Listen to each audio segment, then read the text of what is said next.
पार्ले जी biscuits पर ये लड़की कौन है? स्टारबक्स के लोगो पर ये लड़की नहीं बल्कि एक शैतानी जलपरी है। कैसे इस अमूल गर्ल ने अपने कॉम्पिटिटर को खत्म कर दिया था? क्यों KFC के मालिक ने KFC पर ही केस कर दिया? और क्यों इस मिस्टीरियस इंसिडेंट की वजह से मैकडॉनल्ड्स ने अपने इस आइकॉनिक जोकर का एंड कर दिया? इस वीडियो में हम इन फेमस कंपनीज की पहचान यानी मैस्कॉट्स के पीछे की स्टोरीज और सीक्रेट्स जानेंगे। वीडियो बहुत ही इंटरेस्टिंग होने वाली है, तो इसको एंड तक देखना। नंबर 1, पार्ले जी। पार्ले जी इंडिया का ही नहीं बल्कि दुनिया का नंबर 1 मोस्ट सेलिंग बिस्किट है। पार्ले जी में जी का मतलब जीनियस नहीं, पार्ले जी में जी का मतलब है ग्लूकोज। लेकिन इसे पहले पार्ले ग्लूको के नाम से जाना जाता था, जिसे बाद में सिर्फ पार्ले जी कर दिया गया। और एड्स में जी माने genius. Her second on an average 4500 लोग पार्ले जी बिस्किट खरीदते हैं। बिस्किट यानी बिस्किट। और एक सबसे अमेजिंग बात यह है, अगर आप एक पूरे साल में बिकने वाले पार्ले जी बिस्किट्स को एक लाइन में लगाते हो तो आप पूरे वर्ल्ड को इक्वेटर टू इक्वेटर कवर कर सकते हो। सिर्फ एक बार नहीं, 192 टाइम्स। पार्ले जी के साथ साथ आप पार्ले जी वाली लड़की को तो जानते ही होंगे, लेकिन ये है कौन और अब कहाँ है? 1990s में इस बात पर बहुत चर्चा हो रही थी कि पार्ले जी पर ये लड़की कौन है। इसकी रियल आइडेंटिटी रिवील करने के पीछे बहुत सारे दिमाग लगे हुए थे और नीरू देशपांडे, सुधा मूर्ति और गुंजन गुंदानिया,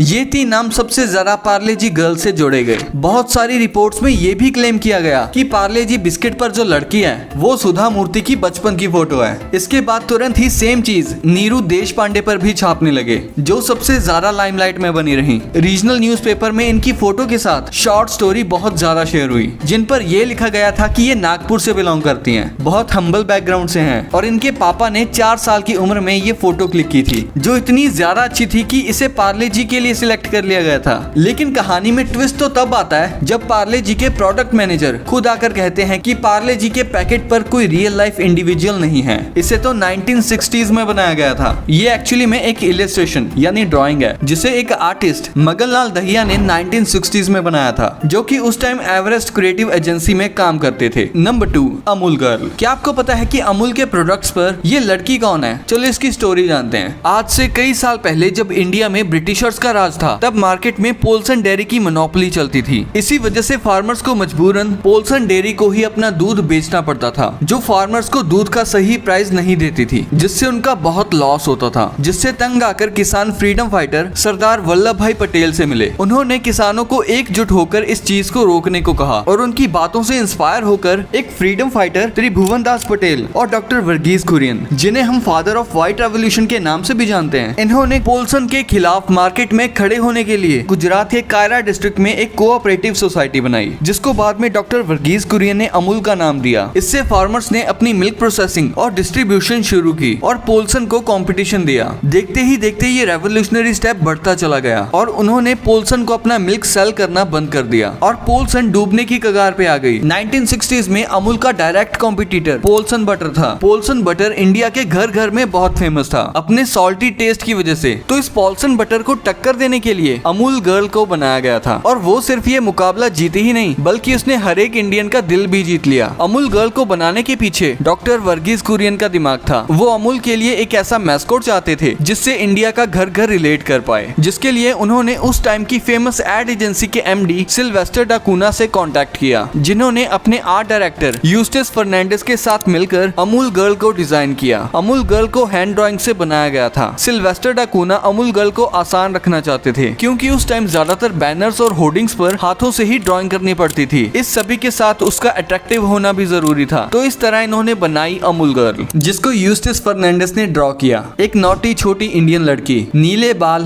पोल्का डॉटेड ड्रेस में। उस टाइम टीवी एडवर्टीजमेंट और मैगजीन्स बहुत एक्सपेंसिव थी, इसीलिए अमूल ने हैंड पेंटेड बिलबोर्ड्स और पोस्टर्स यूज किए। पहली अमूल गर्ल एड 1966 में आई थी, जिसमें वो अटली बटली डिलीशियस स्लोगन यूज करती थी। ये स्लोगन सिल्वेस्टर डाकुना की वाइफ ने बनाया था।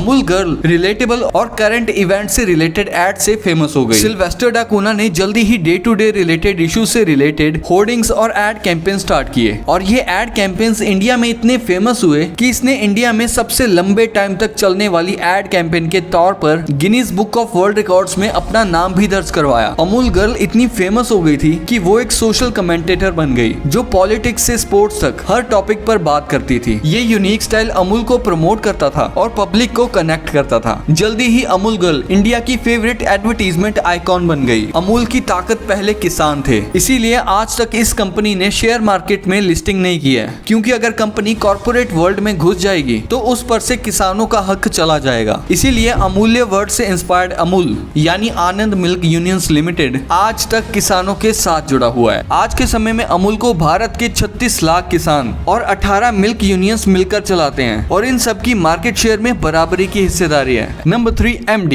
MDH यानी कि महाशय दी हट्टी। MDH की शुरुआत महाशय चुन्नीलाल गुलाटी ने 1919 में सियालकोट में की थी, जो उस समय ब्रिटिश इंडिया पाकिस्तान के पंजाब में था। पार्टीशन के बाद चुन्नीलाल गुलाटी के बेटे धर्मपाल गुलाटी, जिन्हें आप MDH वाले चचा के नाम से भी जानते हो, वो दिल्ली आ गए। धर्मपाल जी जो पहले पाकिस्तान में मसालों की शॉप चलाते थे, सिर्फ 1500 रुपए के साथ रिफ्यूजी बनकर आए थे। उन्होंने 650 रुपए में टांगा खरीदा, लेकिन सफिशिएंट इनकम ना होने की वजह से उन्होंने वो टांगा बेच दिया और मसाले का बिजनेस शुरू किया। धर्मपाल जी ने यहाँ 1948 में करोल बाग में छोटी सी मसालों की दुकान खोली और अपने काम को एक्सपेंड करना शुरू कर दिया। उन्होंने एक्सीलेंट क्वालिटी के मसाले कम प्रॉफिट मार्जिन के साथ बेचने शुरू किए। देखते ही देखते 1 से 2 शॉप्स हुई और फिर एक फैक्ट्री भी खुल गई। MDH पहली ऐसी कंपनी थी जिसने मसालों को प्रॉपर पैकेजिंग के साथ बेचना शुरू किया, जिससे कस्टमर्स को सेफ्टी और हाइजीन की एश्योरेंस मिली। उस समय पाव भाजी या सांभर जैसी डिशेस को बनाने के लिए 4 से 5 मसालों को मिक्स करना पड़ता था, इसीलिए उन्होंने पाव भाजी और सांभर मसाला जैसे प्री मिक्स लॉन्च किए, जिससे कस्टमर्स का बहुत टाइम सेव हुआ। आज MDH एक बड़ा एम्पायर बन चुका है। धर्मपाल गुलाटी जी जो आपको एड्स में देखने को मिलते थे, इनको प्रेसिडेंट रामनाथ कोविंद जी ने भी पद्म भूषण अवार्ड से सम्मानित किया, लेकिन अनफॉर्चुनेटली धर्मपाल जी की डेथ 3 दिसंबर 2020 में 97 की एज में हो गई थी। लेकिन फिर भी इन्हें आज तक हर कोई जानता है इनके एड्स की वजह से।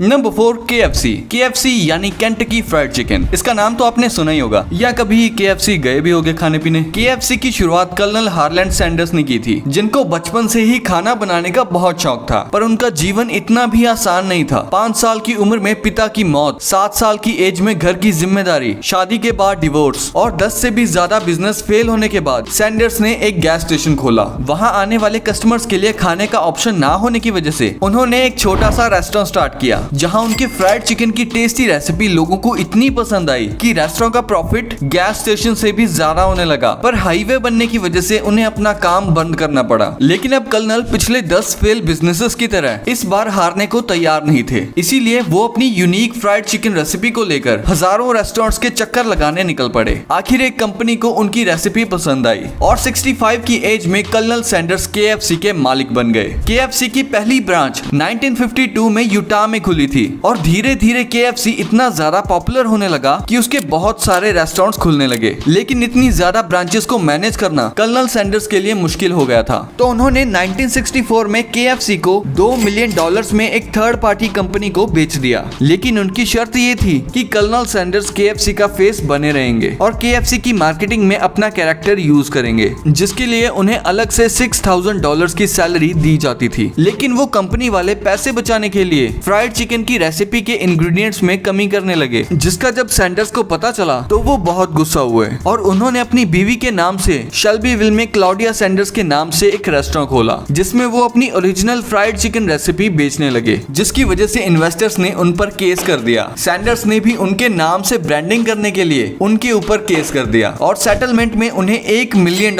मिले। आज कर्नल सैंडर्स तो मौजूद नहीं है, लेकिन वो restaurant Claudia Sanders dinner house के नाम से आज भी मौजूद है। जो दुनिया का इकलौता नॉन KFC रेस्टोरेंट है जहां पर KFC की ऑथराइज्ड फ्राइड चिकन सेल होती है। 1950 में केंटकी के गवर्नर ने सैंडर्स को कर्नल का खिताब दिया, जिसके बाद वो कर्नल की तरह ड्रेस करने लगे, व्हाइट कोट और व्हाइट हेयर्स में। उनकी डेथ 1980 में हो गई थी, लेकिन उनका आइकॉनिक लुक आज भी KFC के एडवर्टीजमेंट्स में दिखता है। आज हम 118 से भी ज्यादा देशों में KFC के रेस्टोरेंट्स को देख सकते हैं। जिंदगी के स्टार्टिंग फेज में हारे हुए कर्नल आखिरकार जिंदगी की रेस में जीत ही गए, और इसी जीत की चमक आपको KFC के पैकेट पर भी नजर आती है। Number 5, Starbucks. स्टारबक्स का लोगो ही स्टारबक्स की असली पहचान है, पर क्या आपको पता है कि इस लोगो पर ये कोई लड़की या औरत नहीं बल्कि एक सायरन है। सायरन यानी 2 पूंछों वाली शैतानी जलपरी। ग्रीक माइथोलॉजी में ये कहा गया है कि ये एक ऐसी जलपरी है जो बहुत ही रेयर और हद से ज्यादा खूबसूरत होती है, और इसी खूबसूरती के जाल में वो लोगों को फंसाकर मौत के घाट उतार देती है। तो आखिर ऐसी क्या वजह है कि स्टारबक्स ने इस शैतानी जलपरी को अपने लोगो के तौर पर चुन लिया? तो बात यह है कि जब कंपनी की शुरुआत हुई तो स्टारबक्स की कॉफी समुद्र के रास्ते आती थी, इसीलिए कंपनी को अपना लोगो सी से रिलेटेड रखना था, और जलपरी को अपना लोगो चुनकर कंपनी ने ये दावा किया कि आप भी हमारी कॉफी की तरफ खींचे चले आओगे, और रिजल्ट आपके सामने है। आज की तारीख में स्टारबक्स दुनिया का नंबर 1 कॉफी ब्रांड है। वैसे क्या आप कभी स्टारबक्स में गए हो? मैं तो कभी नहीं गया। Number 6, Nirma girl. Washing powder मतलब निरमा। निरमा के ओनर करसन भाई पटेल पहले एक गवर्नमेंट एम्प्लॉय थे, और शाम को घर आकर वो डिटर्जेंट पाउडर बनाते थे। उनकी निरुपमा नाम की बेटी थी, जिसे सब प्यार से निरमा बुलाते थे। 1985 में अचानक से एक कार एक्सीडेंट में निरमा की जान चली गई। अपनी बेटी का नाम हर किसी की जुबान पे आए, इसीलिए करसन भाई ने अपने बनाए हुए डिटर्जेंट पाउडर का नाम निरमा रखा और उसे घर घर जाकर बेचा।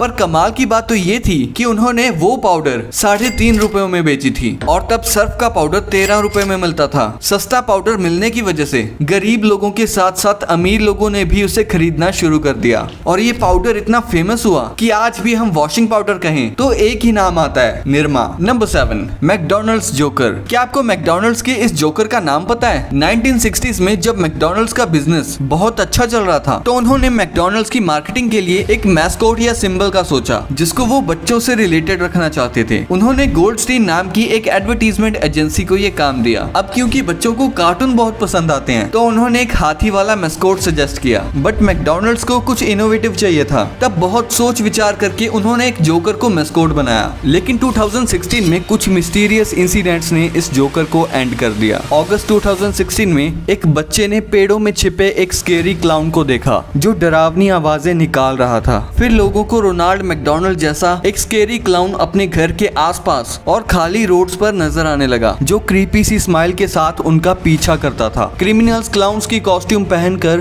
किडनैपिंग्स और मर्डर्स करने लगे। इन इंसिडेंट्स की वजह से लोग क्लाउन्स और जोकर से इतना डरने लगे कि वो रोनाल्ड मैकडॉनल्ड को भी क्रीपी समझने लगे। नेचुरली मैकडॉनल्ड्स नहीं चाहता था कि लोग क्लाउन्स को उनके ब्रांड के साथ एसोसिएट करें, इसीलिए उन्होंने अमेरिका में अपने इस क्लाउन को यूज करना बंद कर दिया। तो दोस्तों, ये थी इन फेमस कंपनीज के मैस्कॉट्स के पीछे की स्टोरीज। आई होप आपको ये वीडियो इंटरेस्टिंग लगी होगी। लाइक और सब्सक्राइब करना भूले तो नहीं। वैसे ये 2 वीडियोस भी काफी इंटरेस्टिंग हैं, तो इनको भी देखना। मैं मिलूंगा आपसे अगली वीडियो में, तब तक के लिए कीप द नॉलेज।